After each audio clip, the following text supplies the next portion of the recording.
পুলিশকে, সেনাবাহিনীকে, রিটার্নিং অফিসারকে আমাদের নেতৃবৃন্দ নির্বাচনী দায়িত্বে যারা আছেন তারা বারবার রিকোয়েস্ট করার পরেও কোনো প্রতিকার হয়নি। কেন্দ্রে কেন্দ্রে তারা হামলা করছে, মহিলাদেরকে ভোট কেন্দ্রে যেতে বাধা দিচ্ছে। মনে হচ্ছে প্রশাসন অসহায়।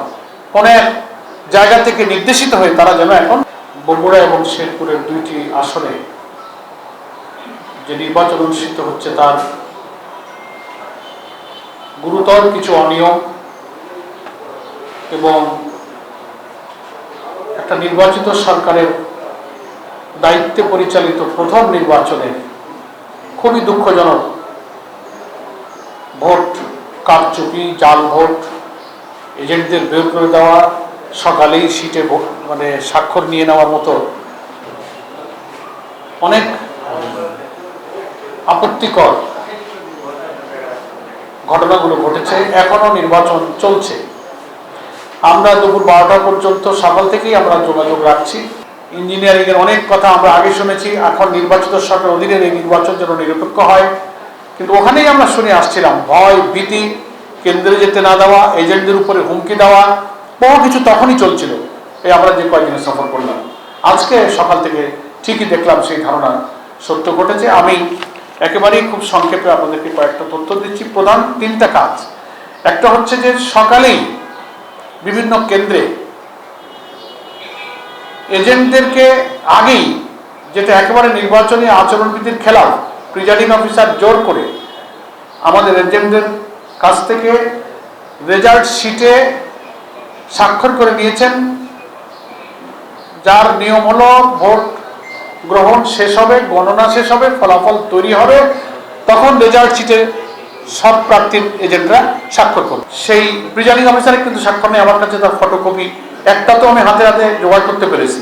আর এরকম চলছে অনেক ঘটনা, সব তো আর এক্ষুনি দূর থেকে জোগাড় করা যায় না। এটা একটা গুরুতর অভিযোগ।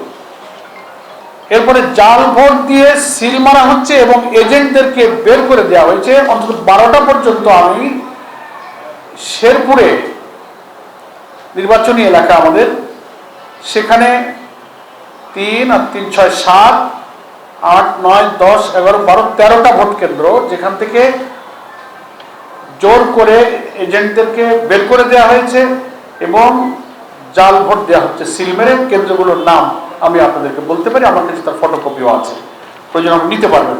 পৌর বিএনপির সেক্রেটারি আব্দুল্লাহ মোহাম্মদ দুলাল এবং পৌর আহ্বায়ক অপুর নেতৃত্বে সেই কেন্দ্রে ঢুকে এজেন্টদেরকে বের করে দেওয়া হয়েছে। এটার প্রতিবাদ করতে গিয়েছে জামাত ইসলামের, ওই উপজেলা জামাত ইসলামের যুব কমিটির সভাপতি আমির হামজা, তার উপরে চড়া হয়েছে, মারপিট করেছে, রক্তাক্ত হয়েছে। সে নিজেও মিডিয়ার সামনে বক্তব্য রেখেছে, আপনারা ভাইরাল দেখতে পাবেন সোশ্যাল মিডিয়াতে। কিন্তু এই বের করে দেওয়া, জাল ভোট, এইসব কিছু এখন অনেক ভাইরাল হয়েছে।